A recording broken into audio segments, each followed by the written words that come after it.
नमस्कार, स्वागत है आपका पल्स 24 न्यूज में और मैं हूं आपके साथ सपना पांडे। चलिए रुक करते हैं इस वक्त की 20 बड़ी खबरों की ओर।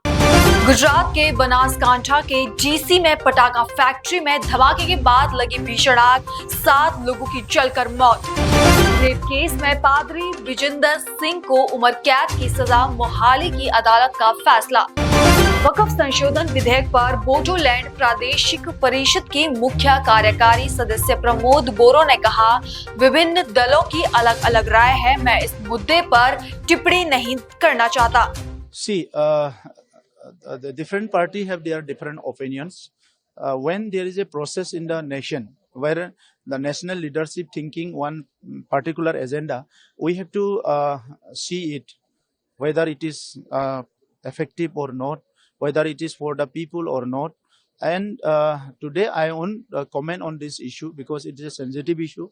Without my opinion also, whatever the national leadership will decide, that will decide. So at this moment, some decisions are taken long back. Later on, we think that that was good decision. Some decisions were not taken long back. We think that why this decision was not taken. So this kind of confusion are there. So particularly Waqf, I am doing my study, and today I don't think that I should comment. I will comment later on. Saharanpur में ईद की नमाज के बाद कुछ लोगों द्वारा फिलिस्तीन का झंडा दिखाने को लेकर एसपी सिटी व्योम बिंदल ने कहा, जांच की जा रही है, जांच के बाद आवश्यक कार्रवाई की जाएगी। इस बारे में मैं आपको अवगत कराना चाहूँगा कि आज सोशल मीडिया के थ्रू एक वीडियो हमारे संज्ञान में आया है जिसमें कुछ लड़कों के द्वारा भारत का और एक अन्य देश का झंडा दिखाया जा रहा है। इस बारे में आवश्यक जांच की जा रही है एवं जांच के उपरांत इसमें आवश्यक कार्रवाई की जाएगी। क्या उन लोगों को मंशा थी, उन्होंने नारेबाजी की? ये सब बातें जो है जांच के बाद ही क्लियर हो पाएंगी। किस देश से झंडा पकड़ रहे हैं वैसे? इस चीज़ की तस्दीक की जा रही है, अलग अलग तरह के वीडियोज हैं उसमें देखा जा रहा है। केंद्रीय मंत्री संजय सेठ ने पश्चिम बंगाल की मुख्यमंत्री ममता बनर्जी का बयान पर कहा, बंगाल की जनता समझ चुकी है कि अब बंगाल नाटक और नौटंकी से नहीं चलने वाला। ये राष्ट्र की प्रतिष्ठा बढ़ी ना, इनको दर्द हो रहा है। अरे भारत की प्रतिष्ठा बढ़ रही है दुनिया में, दुनिया भारत की ओर देख रही है, दुनिया मोदी की ओर देख रही है, दर्द हो रहा है। और दर्द इसलिए कि बंगाल की जनता भी अब समझ चुकी, नाटक नौटंकी से अब बंगाल नहीं चलने वाला। बंगाल की जनता देश के साथ, नेशन फर्स्ट, राष्ट्र प्रथम के भाव से साथ खड़ी होगी। अब ये अखबार है कि जनता के सामने सब सच आ गया, तो अब तरह तरह के बयान देकर बरगलाना। अब देश की जनता बरगने वाली नहीं है, बंगाल की जनता अब झूठ के चंगुल में फंसने वाली नहीं है। जो राष्ट्र ने किया, राष्ट्र के वैज्ञानिक, राष्ट्र के डॉक्टर, राष्ट्र के लोग, राष्ट्र के स्वास्थ्य सेवा में लगे लोगों ने जो किया उसकी तारीफ होगी तो 140 करोड़ देशवासियों का गर्व, सीना चौड़ा होगा, गर्व से सिर उठेगा। वही तो काम हो रहा है, दर्द इनको हो रहा है, होने दो दर्द। अब असलियत आपकी जनता ने पहचान ली, अब तो जनता को निर्णय लेना, बहुत जल्दी जनता निर्णय लेगी। राजस्थान सरकार के मंत्री राज्यवर्धन राठौर ने एक बयान देते हुए कहा कि दिसंबर में हमने राइजिंग राजस्थान समिट की, जिसमें 35 लाख करोड़ से ज्यादा के एमओयू संपन्न हुए, जिसके अंदर रिकॉर्ड नंबर के एमओयूज हुए। 35 लाख करोड़ से ज्यादा के एमओयू आए, उनको धरातल पे उतारने का काम तुरंत शुरू हो गया था और जैसा कहा वैसा किया। मुख्यमंत्री जी ने खुद बार बार बैठकें लेकर एक पारदर्शी तरीके से, जहां 17 नई नीतियां बनाकर, जहां पहली बार राजस्थान के अंदर 5 नई नीतियां बनी जो पहले कभी थी ही नहीं, और एक आईटी ढांचा जिसके अंदर सिंगल विंडो क्लियरेंस, सभी विभाग अपने अपने दफ्तरों में बैठकर जिनकी जिम्मेदारी जो हो वो वहां पे क्लियरेंस करके आज चंद महीनों के अंदर ही, आज के दिन 3 लाख करोड़ से ज्यादा के एमओयू हमने धरातल के ऊपर उतार दिया। अपने आप में रिकॉर्ड है। पिछली सरकार के जो 12.5 लाख एमओयू हुए थे वो भी 4 साल सरकार में रहने के बाद, और उसके बाद मात्र तकरीबन 30-35 हजार के एमओयू धरातल पे उतारे थे। यहाँ पर पहले ही साल के अंदर कुछ ही महीनों के अंदर एक व्यवस्थित तरीके से काम करके डबल इंजन सरकार की ताकत दिखाते हुए हमने रोजगार उत्पन्न करने के लिए हमारे गांव, गरीब, किसान, युवा, महिला और किसानों की मजबूती के लिए ये तेज गति से हम धरातल पे उतार रहे हैं और ये मात्र शुरुआत है। मुख्यमंत्री ने कहा कि जो इन्वेस्टर यूं ही आकर चले गए उसकी भी मॉनिटरिंग की जा रही है।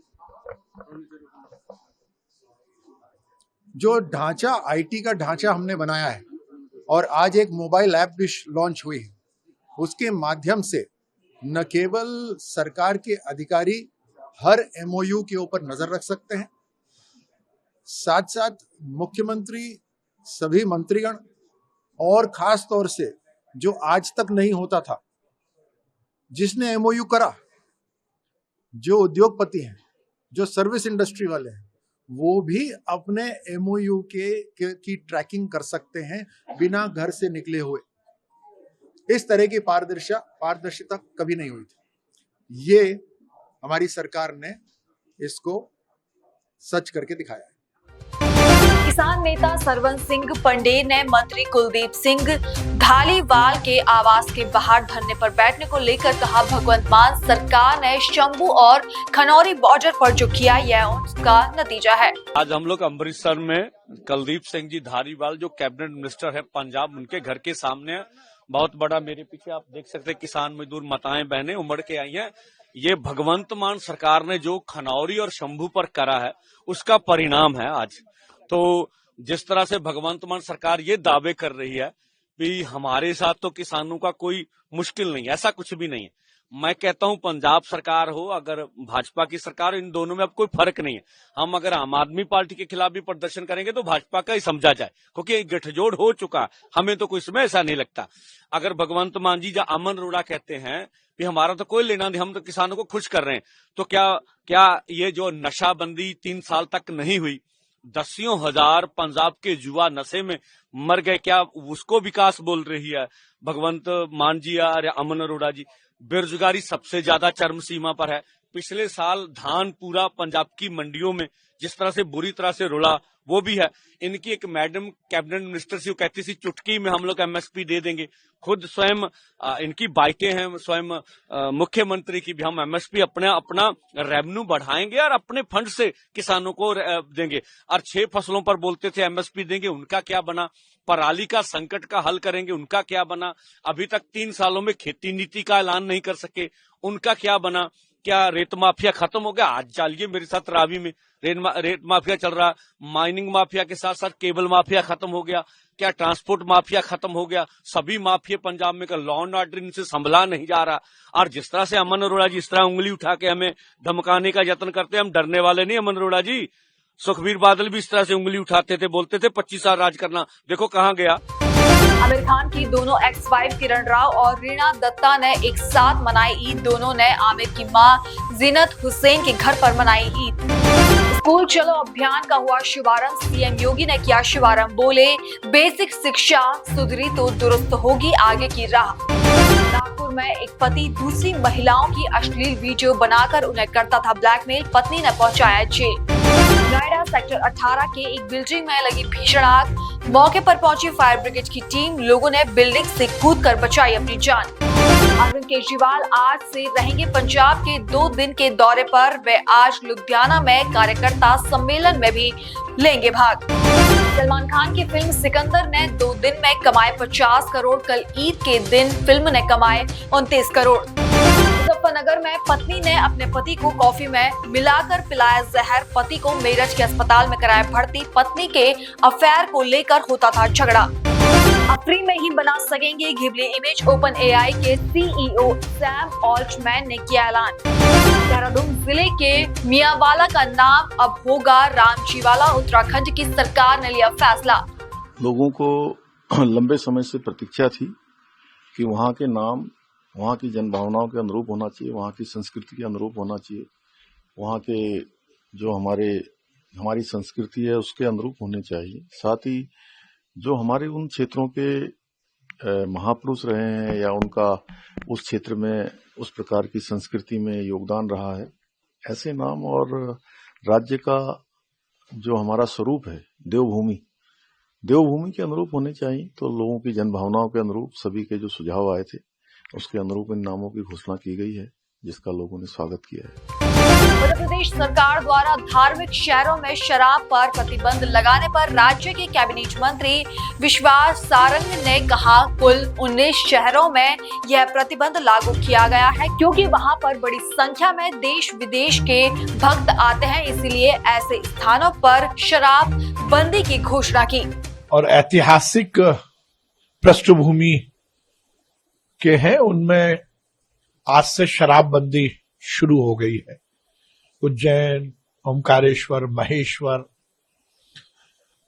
उसके साथ साथ कुछ और पंचायतें भी हैं। टोटल मिलाकर 19 शहर हैं जहां पर अब शराब की बिक्री नहीं होगी, क्योंकि वहां पर बड़ी संख्या में देश विदेश के श्रद्धालु आते हैं, बहुत श्रद्धा के साथ वहां पर अपने धार्मिक अनुष्ठान और पूजा पाठ करते हैं। तो एक ऐसे स्थानों पर अब शराबबंदी की हमने शुरुआत की है मध्य प्रदेश की सरकार ने, और इसके पीछे का लक्ष्य यही है कि हमारे जो धार्मिक शहर हैं, धार्मिक पृष्ठभूमि के, वहां पर इस तरह का किसी भी तरह का कार्य ना हो जो कि हमारे दर्शन के खिलाफ है। कांग्रेस लेकिन सर आरोप लगाती है, पूर्व में भी नामदर किनारे बंद किया गया, लेकिन वहां पर अवैध शराब बेची जाती है। अब देखिए, इस तरह की नकारात्मक बातें करने से कोई बहुत औचित्य नहीं निकलेगा। हमने तो प्रयास किया, हम तो कर ही रहे हैं, हमने तो निर्णय लिया। कांग्रेस ने क्या किया? कांग्रेस की कमलनाथ जी की सरकार में तो उन्होंने योजना बनाई थी घर घर शराब बांटने की। यदि कांग्रेस की कमलनाथ जी की सरकार 5 साल चल जाती तो पान की दुकान पर और घर घर में शराब बिकती, गुमटियों में शराब बिकती। हमने तो शराबबंदी के लिए एक कदम आगे बढ़ाया है, इसका स्वागत होना चाहिए। अब उसमें भी नकारात्मक बात कर रहे हैं। बताए ना कांग्रेस के नेता कि कमलनाथ जी के समय घर घर शराब बांटने की योजना क्यों लेके आए थे। हमने तो शराबबंदी के लिए आगे जो हमारा मंतव्य है उसको स्थापित करते हुए एक कदम आगे बढ़ाया है। कजन की शादी में शामिल हुए अभिषेक और ऐश्वर्या राय बच्चन दोनों की तस्वीरें सोशल मीडिया पर हुई वायरल। मौसम विज्ञान केंद्र ने उत्तराखंड के रुद्रप्रयाग पिथौरागढ़ में भारी बारिश का रेड अलर्ट किया जारी। चमोली में फिर से एवलांच आने का खतरा। मथुरा में आधी रात में पुलिस एनकाउंटर में 6 बदमाश हुए घायल। सभी बदमाश डकैती और लूटपाट जैसी वारदातों में थे वांछित। देश और दुनिया की बाकी तमाम खबरें देखने के लिए बने रहिए पल्स 24 न्यूज के साथ। नमस्कार।